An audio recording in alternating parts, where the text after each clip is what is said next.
নমস্কার প্রিয় দর্শক বন্ধুরা, হরে কৃষ্ণ ইউটিউব চ্যানেলে আপনাদের আবারও একবার জানাই সুস্বাগতম। আজকের এই ভিডিওতে কি আপনারা জানতে পারবেন, যারা নিয়মিত গীতা পাঠ করার সময় পান না, তারা কোন মন্ত্রটি জপ করলে গীতা পাঠের সমান ফলাফল লাভ করতে পারবেন। তবে অবশ্যই এই মন্ত্রটি জপ করার আগে শ্রীকৃষ্ণের চরণে তুলসী অর্পণ করে তারপরই এই মন্ত্রটি জপ করবেন। চলুন তাহলে শুরু করা যাক আজকের এই ভিডিওটি। মন্ত্রটি পাঠ করার আগে আমি আপনাদের তুলসী দেবীর মাহাত্ম্য সম্পর্কে একটু আলোচনা করতে চাই। তুলসী দেবীকে গোলক বৃন্দাবন থেকে কেনই বা মর্তে জন্মগ্রহণ করেছিলেন, তিনি আর কিভাবে বা তিনি বৃক্ষে পরিণত হলেন, কেনই বা হলেন অসুরের ঘরণী, আর কেনই বা তুলসী ছাড়া কৃষ্ণ পুজো হয় না, তুলসী ছাড়া কৃষ্ণ পুজো হয় না, এসব কিছুই জানতে পারবেন আজকের এই ভিডিওতে। চলুন তাহলে শুরু করা যাক আজকের এই ভিডিও। আমাদের সনাতন হিন্দু ধর্মে তুলসী দেবী চিরপূজনীয়। প্রত্যেক হিন্দু ঘরেই তিনি তুলসী গাছ হয়ে অবস্থান করছেন। বাড়ির মেয়ে বৌমারা সকাল সন্ধ্যা তুলসী মঞ্চে ধূপ প্রদীপ দেখায়। দেবী তুলসী সকলকে কৃষ্ণ ভক্তি দান করেন। তিনি কৃষ্ণের প্রিয়সী ও পরম বৈষ্ণবী। পুরাণ মতে গোলক বৃন্দাবনে বৃন্দা নামে রাধাকৃষ্ণের নিত্য সেবিকা ছিলেন তুলসী দেবী। যে পবিত্র স্বরূপ তুলসী দেবীর স্পর্শে অন্যের সকল দোষ কেটে গিয়ে তা প্রসাদ হয়ে যায়। যে তুলসীপত্র ছাড়া শালগ্রাম শিলার পুজো হয় চিরপূজা, সেই দেবীর জীবন ছিল অভিশপ্ত। হ্যাঁ, গোলক বৃন্দাবনে দেবী তুলসীকে কৃষ্ণের সাথে ক্রিয়ারত অবস্থায় দেখে রাধারানী অত্যন্ত ক্রুদ্ধ হয়ে যান এবং তিনি দেবী তুলসীকে মর্তে মানবী রূপে জন্মগ্রহণ করার অভিশাপ দেন। এই অভিশাপ পেয়ে দেবী তুলসী মানসিকভাবে ভেঙে পড়লে শ্রীকৃষ্ণ তাকে সান্ত্বনা দিয়ে বললে, তুমি মর্তে মানবী রূপে জন্মগ্রহণ করলেও এই জন্মের তপস্যার দ্বারা আমার একটি অংশ প্রাপ্ত হবে। রাধারানীর শাপে তুলসী দেবী পৃথিবীতে রাজা ধর্মধ্বজ ও মাধবীর গর্ভে কন্যা সন্তান রূপে জন্মগ্রহণ করেন। ছোট থেকে তিনি ছিলেন বিষ্ণু ভক্ত। বড় হওয়ার পর তিনি বনে গিয়ে ব্রহ্মার কঠোর তপস্যা করেন। তুলসী দেবীর তপস্যায় সন্তুষ্ট হয়ে ব্রহ্মা তার কাছে এলে দেবী তুলসী নারায়ণকে স্বামী রূপে লাভ করার বর চান। ব্রহ্মাদেব তুলসীকে এই বর দান করেন যে তুমি এখন কৃষ্ণের একটি অংশ, সুদামার স্ত্রী হবে ও পরবর্তীতে তুমি স্বয়ং কৃষ্ণকে লাভ করবে। অন্যদিকে শ্রীকৃষ্ণের এক অংশ সুদামা দেবী তুলসীর মতোই রাধিকার সাথে একটি দানব গৃহে শঙ্খচূড় নামে জন্মগ্রহণ করেন। শঙ্খচূড় তপস্যা করে বর পেয়েছিলেন যে তার স্ত্রী যতদিন সতী থাকবে ততদিন সে অমর থাকবে, অর্থাৎ তার স্ত্রীর সতীত্ব যতদিন বজায় থাকবে ততদিন সে জীবিত থাকবে।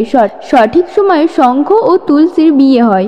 এরপর শঙ্খচূড় তার অসুর সুলভ পরিক্রমা দেখাতে শুরু করেন, যার ফলে তার অত্যাচারে সকল দেবগণ অতিষ্ঠ হয়ে ব্রহ্মাকে নিয়ে শিবের কাছে গিয়ে উপস্থিত হন। দেবাদিদেব মহাদেব তখন এই সমস্যার সমাধান করতে নারায়ণ অর্থাৎ শ্রীকৃষ্ণের কাছে যান। নারায়ণ তখন এই সমস্যার সমাধান করে বলেন যে শূল ধারা শিব শঙ্খচূড়ের সাথে যুদ্ধ করবে, অন্যদিকে আমি শঙ্খচূড়ের স্ত্রীর সতীত্ব নষ্ট করব।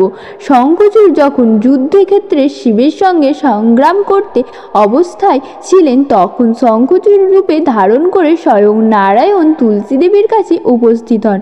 তুলসী দেবী নারায়ণকে তার স্বামী শঙ্খচূড় ভেবে ভুল করেন ও ভগবান নারায়ণের কৃতিত্ব তার সতীত্ব নষ্ট হয়। অন্যদিকে স্ত্রী তুলসীর সতীত্ব নষ্ট হওয়ায় শিবের হাতে শঙ্খচূড় নিহত হন। স্বামীর মৃত্যুর খবর পেয়ে তুলসী দেবী বুঝতে পারেন যে ভগবান নারায়ণ তার সঙ্গে ছলনা করেছেন। ক্রোধে উন্মুক্ত হয়ে তুলসী দেবী ভগবানকে অভিশাপ দেন, নারায়ণ পাষাণে পরিণত হবে ও দেবী তুলসী তৎক্ষণাৎ নিজের দেহ ত্যাগ করার সিদ্ধান্ত নেন। ভগবান নারায়ণ তুলসী দেবীর এই শাপ হাসি মুখে গ্রহণ করেন ও তুলসীর এই শাপে নারায়ণ শালগ্রাম শিলায় পরিণত হন।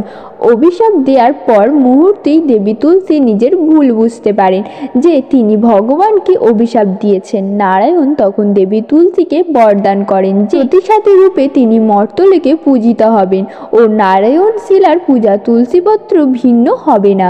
নারায়ণের পরে দেবী তুলসীর শরীর গণ্ডকী নদীতে পরিণত হয় ও তুলসী দেবীর এর থেকে পবিত্র বৃক্ষ সৃষ্টি হয়। নারায়ণ বলেন, হে সতী সাধ্বী তুলসী, স্বর্গ মত পাতাল বৈকুণ্ঠ আমার কাছে তুলসী বৃক্ষ সমস্ত ফুলের থেকে শ্রেষ্ঠ হবে। তুলসী তরুণের সমস্ত তীর্থের অধিষ্ঠান হবে। যে ব্যক্তি তুলসী কাঠের মালা ধারণ করবেন পদে পদে তিনি অশ্বমেধ যজ্ঞের ফল প্রাপ্ত হবে। ঠাকুর দেবতা পুজো থেকে শুরু করে সমস্ত সনাতন ধর্মীয় কাজে শঙ্খের উপস্থিতি লক্ষ্য করা যায় ও তুলসী দেবী প্রতি ঘরের অঙ্গিনায় বৃক্ষরূপে থেকে পূজা পেয়ে থাকেন। অন্যদিকে শিব শিলা দ্বারা শঙ্খচূড়ে অষ্টি লবণ সমুদ্রে নিক্ষেপ করেছিলেন। শঙ্খচূড়ের সেই অস্থি থেকেই শঙ্খ সৃষ্টি হয়। এই তুলসী বৃক্ষরূপে শালগ্রাম শিলার সাথে অর্থাৎ ভগবান নারায়ণের সাথে দেবী তুলসীর বিবাহ হয়েছিল। এভাবেই দেবী তুলসী তার তপস্যার প্রভাবে ভগবানকে লাভ তো করেছিলেনই, কিন্তু ভগবানকে লাভ করার সেই পথে তাকে অভিশপ্ত হতে হয়েছিল কলঙ্কিত। হয়তো তাই বলা হয়, কষ্ট না করলে কখনো কেষ্ট মেলে না। আর সেই কষ্টের সাক্ষাৎ উদাহরণ হলেন দেবী তুলসী। এবার চলুন জেনে নেওয়া যাক তুলসী প্রণাম মন্ত্র, প্রদক্ষিণ মন্ত্র ও তুলসীর শান মন্ত্র। প্রথমে তুলসী প্রণাম মন্ত্র। ওম বৃন্দায় তুলসী দেবায় প্রেয়সী কেশবস্য চ কৃশ ভক্তিপ্রদে দেবী সত্যবৈত্যী নমো নমো। অর্থাৎ ভগবান শ্রী কেশবের অতি প্রিয় বৃন্দা শ্রীমতী তুলসী দেবীর উদ্দেশ্যে আমার পূর্ণ প্রণতি নিবেদন করি। হে দেবী সত্যবতী, শ্রীকৃষ্ণের উদ্দেশ্যে আপনি আমাদের ভক্তি প্রদান করুন। দ্বিতীয়, তুলসী প্রদক্ষিণ মন্ত্র। জানি কানাচি পাপিনী ব্রহ্মা হত্যাদিকানি চ তানি তানি প্রাণ শান্তি প্রদক্ষিণ পদে পদে। অর্থাৎ যখন মানুষ শ্রীমতী তুলসী দেবীকে প্রদক্ষিণ করতে থাকে তখন প্রতি পদক্ষেপে তার কৃত সকল পাপ কর্ম এমনকি ব্রাহ্ম হত্যার পাপও পদে পদে বিনষ্ট হয়ে যায়।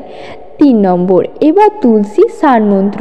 ওম গোবিন্দায় বল্লভং দেবীং ভক্ত চৈতন্য কারিণীম শান পাপয়ামি জগদ্ধাত্রীয়ং বিষ্ণু ভক্তি প্রদয়ী নম। এবার চলুন তাহলে জেনে নেওয়া যাক গীতা পাঠের সময় না পেলে কোন মন্ত্রটি পাঠ করা উচিত। গীতা পাঠের ফলে ব্যক্তি পুণ্য লাভ করতে পারে। গীতায় উল্লেখিত কিছু মন্ত্র ও শ্লোক পাঠ করে সমগ্র গীতা পাঠের ফল পেতে পারেন। হিন্দু ধর্মীয় শ্রীমদ্ ভগবদ গীতার বিশেষ মাহাত্ম্য স্বীকৃত। কথিত আছে যে গীতা পাঠ করলে ব্যক্তি পূর্ণ ফল লাভ করে ও তাদের সমস্ত পাপ নষ্ট হয়। প্রচলিত বিশ্বাস অনুযায়ী প্রতিদিন শ্রীমদ্ ভগবদ গীতা পাঠ করলে ব্যক্তি সমস্ত সমস্যার মোকাবেলা করার শক্তি সঞ্চয় করতে পারে। পাশাপাশি ব্যক্তি আত্মবিশ্বাস বৃদ্ধি পায়। তবে শ্রীমদ্ ভগবদ গীতা পাঠ করার মতো সময় না থাকলে প্রতিদিন একটি মন্ত্র জপ করলেই সুফল পেতে পারেন। এই একটি মন্ত্র শ্রীমদ্ ভগবদ গীতা পাঠের সমান ফলাফল প্রদান করেন। এই মন্ত্রটি শ্লোকরূপী ভগবত মন্ত্র।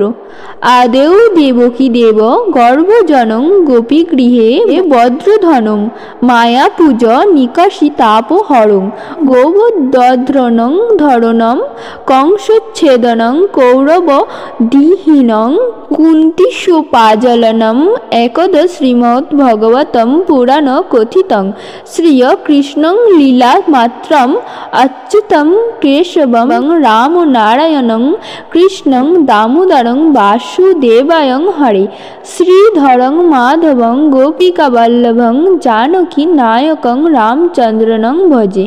এই মন্ত্রটির অর্থ হল কৃষ্ণ দেবকীর গর্ভে জন্মগ্রহণ করে, গোপী গোয়ালাদের সাথে বড় হয়, পুতনা সংহার করে গোবর্ধন পর্বত ধারণ করে, কংসবধ করে কুন্তিপুত্র অর্থাৎ পাণ্ডবদের রক্ষা করে, তিনি কৌরবদের নাশ করে।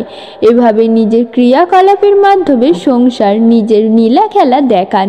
শ্রীকৃষ্ণের এই এক শ্লোকী মন্ত্র জপ করার নিয়ম শাস্ত্র অনুযায়ী এই এক শ্লোকী মন্ত্র জপ করা অত্যন্ত শুভ।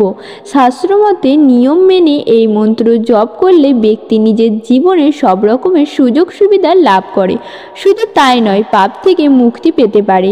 তিনি পাপ ক্ষয়ের জন্য নিয়মিত এই মন্ত্র পাঠ করুন। এই মন্ত্র পাঠ করার জন্য সকালে উঠে স্নান করে শ্রীকৃষ্ণের পূজা করুন। তুলসী অর্পণ করে শ্রীকৃষ্ণের চরণে এই মন্ত্র জপ করুন। তুলসী মালা দিয়ে এই মন্ত্র জপ করা অত্যন্ত ফলদায়ী। প্রতিদিন 5 মালা জপ করলে বিষ্ণুর আশীর্বাদ লাভ করবেন। আজকের মতো ভিডিওটি এখানেই শেষ করলাম। ভিডিওটি ভালো লাগলে চ্যানেলটি সাবস্ক্রাইব করে ভিডিওতে লাইক ও কমেন্ট করে পাশে থাকবেন। হরে কৃষ্ণ।